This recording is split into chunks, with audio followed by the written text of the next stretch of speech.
Իմ անունը Aisha Korkmaz է, ակադեմիկոս եմ, Ամստերդամի համալսարանում դասավանդում եմ, Օսմանյան կայսրության պատմություն։ Ծնվել եմ Ստամբուլում, իմ հայրը իրաքցի թուրք է եւ մայրը տրաբզոնեցի թուրք է։ Թեզ եմ գրում, արդեն 3 տարին է։ Իմ թեզի հայոց ցեղասպանության սերունդների մասին է, ովքեր շարունակում են ապրել Հայաստանում։ Հետազոտության ընթացքում հայերի հետ ճանապարհորդել եմ Անիում, Կարսում, Վանում, Մշում, Սասունում։ Առաջին անգամ ես անում։ Այո։ Եվ Սիրահարվել եմ արդեն։ Ընդամենը 5 րոպե այստեղ ես։ Last time I went to one of the pilgrimages / tours, one of our friends wanted to stop the car and he wanted to take a photo of a truck. The pomegranate seller was a Kurdish guy who was talking in half Turkish, half Kurdish, and he's saying they are tourists to others. And one of our friends, this person who wanted to stop the car, said, "We're not tourists. Turist yok, Ermeni." And the guy asked, "Can you not be tourist if you are Armenian?" And he said, "Voç yok." It was a very insightful moment for me because this person does not want to see himself as a tourist in the land that he knows and he thinks he comes from. They usually try to categorize me into certain groups that they think are relevant. One of them is the good Turk. The second category is Gizli Ermeni, we say in Turkish. That means hidden Armenian. So people try to imply that I have Armenian roots, but I am scared to say or I am ashamed.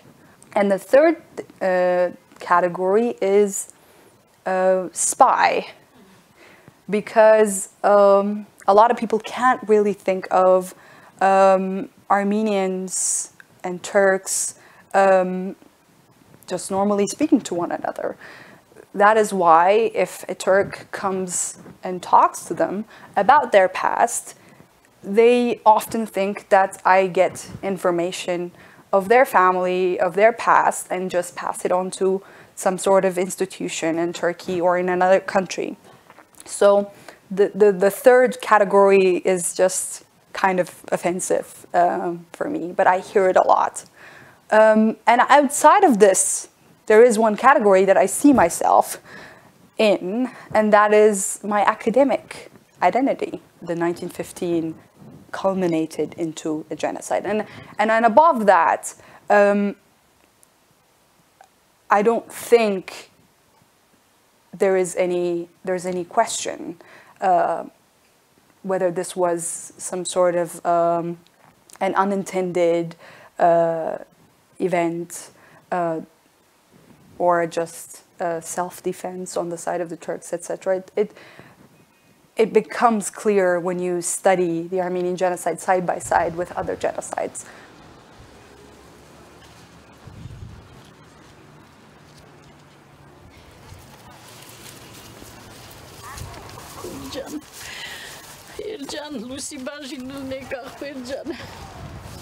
I met Sadiq in October, this last October, when I was conducting a lot of interviews. A common friend of ours introduced us to each other, and so I did an interview with her.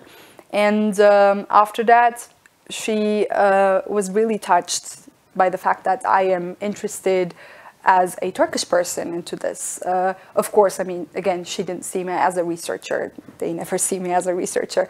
But so after the interview, she asked whether I could bring any soil if I ever go to Muş or Sasun, because her mother's side is from Muş and father is from Sasun. And I said, yeah, of course, if I go, I will for sure bring you some soil. Zarik duk ishumek anzats անգամ մենք հանդիպեցինք, դուք ասեցիք եթե գնաս Սասուն, մի բուռ հող բեր Սասունից, այո։ Եվ մեր հանդիպումից հետո ես գնացել եմ Սասուն ես գնացել, Երանի քո աչքերը որ տեսելա։ Եվ բերել եմ ձեզ։ Շնորհակալություն։ Ես շատ զգացված եմ, Այշա, տեսնում ես ինչ է նշանակում մարդու հետ հարազատորեն մոտենալ։ Ես այսօր համարում եմ, որ ես հողը իմ հոր կարոտությունն է, ես կտանեմ իմ հոր գերեզմանին,